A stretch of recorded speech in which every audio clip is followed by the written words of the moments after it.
கோரிக்கையும் நான் இங்கே வைத்து கடன் தள்ளுபடி விவசாயிகள் தொடர்ந்து இயற்கை சீற்றங்களால் பல பிரச்சனைகளுக்கு ஆளாகிட்டு பயிர் கடன் கட்ட முடியறதில்லை, காத்தடிச்சது போடுறதுக்கு லட்சக்கணக்கான வாழைகள் 500 பகுதி சிறுமுகை சுற்றுவர பகுதிகளில் கூட விழுந்துருது.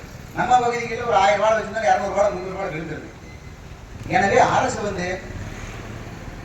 இப்ப இருக்கக்கூடிய இந்த சூழ்நிலையில் விவசாயிகள் விலை இருந்தாலும் உற்பத்தி இல்லை, அழிவுகள் அதிகமாக இருப்பதால் கடன் விவசாயிகள் கூட்டுறவு வங்கிகளில் தேசியமயமாக்கப்பட்ட வங்கிகளிலோ கால்நடை கடன்களோ விவசாயிகள் வாங்கக்கூடிய நகை கடன்களை தள்ளுபடி விட வேண்டும் என்ற கோரிக்கையும் நாம் இங்கே வைத்திருக்கிறோம்.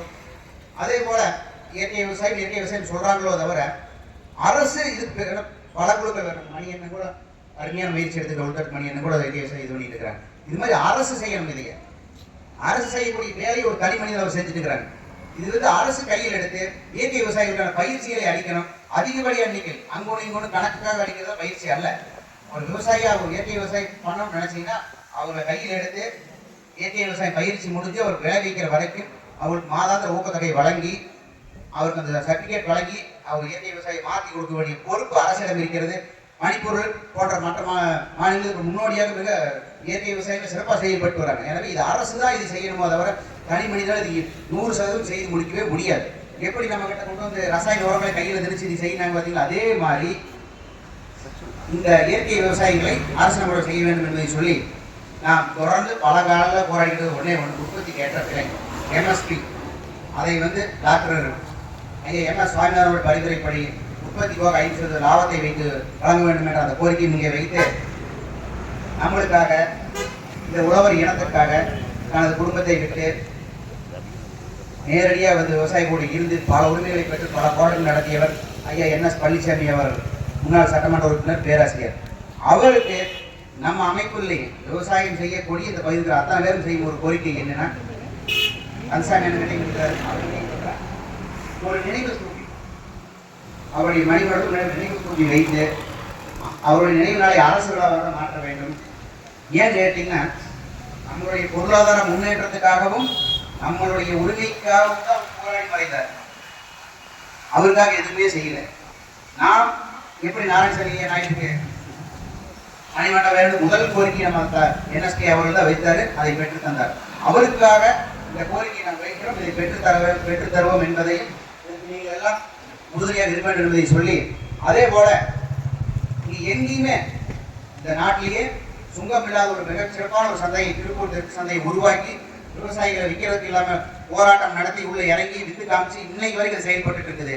அந்த சந்தைக்கும் அதனுடன் இருக்கக்கூடிய உழவர் சந்தைக்கும் NS பழனிசாமி ஐயா அவர்களுடைய பெயரை சூட்ட வேண்டும் என்ற கோரிக்கையை நான் இங்கே வைத்துக் கொண்டு,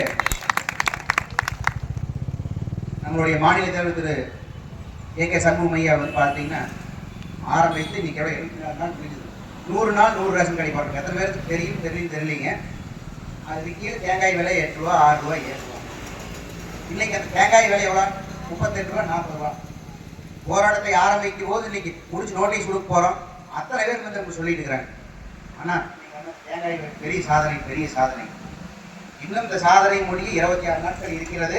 இந்த 26 நாட்கள் அத்தனை பேர் ஒத்துழைப்பு கொடுக்க வேண்டும் என்று சொல்லி, அந்த பாமாயில் பார்த்தீங்கன்னா இறக்குமதிக்கு ஒரு மானியம், அந்த அவங்க ஒரு மானியம் கொடுத்து கொண்டு வந்து ரேஷன் கடைக்கு ஒரு மானியம் கொடுத்து, இத்தனை மானியங்களையும் வெளிநாட்டு உழவர்களுக்கு கொடுக்கும் அரசு உள்நாட்டு உழவர்களுக்கு கொடுக்கலாங்க.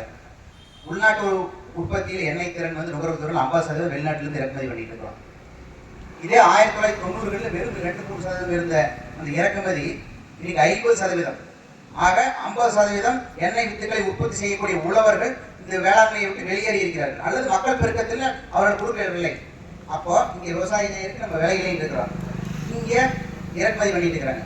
காரணம் என்ன? அந்த விலை இல்லாமல் அந்த மானியங்கள் எல்லாம் தேங்காய் எண்ணெய் மற்ற எண்ணெய்களை உற்பத்தி செய்யக்கூடிய உழவர்களுக்கு கொடுத்து தேங்காய் எண்ணெயை பிரதானமாக அனைத்து ரேஷன் கடைகளையும் வழங்க வேண்டும். 100 நாள் கண்டிப்பாக அரசு திட்டத்தை அறிவிக்கும் ஒரு நம்பிக்கையை நான் சொல்லிட்டு, இன்னும் வெகு விரைவாக அந்த போராட்டத்தை சென்னையில் பிரம்மாண்டமாக 100வது நாள் நாம் செய்வோம் என்பதை சொல்லி அந்த கோரிக்கை நாங்களுக்கு முன்வைத்து, அடுத்து பார்த்தீங்கன்னா ஆனைமலை நல்லாறு திட்டம், நம்ம மகிழாறு நன்னீருக்கான இயக்கத்தை போலவே இந்த ஆனைமலை நல்லாறு திட்டத்தை பார்த்தீங்கன்னா நம்ம ஏர்மொழி இளைஞர்கள் கட்சியப்பட தமிழ் விவசாய சங்கம் மற்றும் ஏர்மொழி சார்பாக துவக்கி 100 பகுதிகளில் பெயர் பலகை வைத்து, இதே போல உடுமலை ரவியன் அவர்களுடைய புத்தகங்களை எல்லாம் மக்களிடம் கொண்டு போய் சேர்த்தி அது வரைக்கும் இருந்த அந்த போராட்டத்தினுடைய எதுன்னு கேட்டீங்கன்னா பாதி பேருக்கு தெரியாது.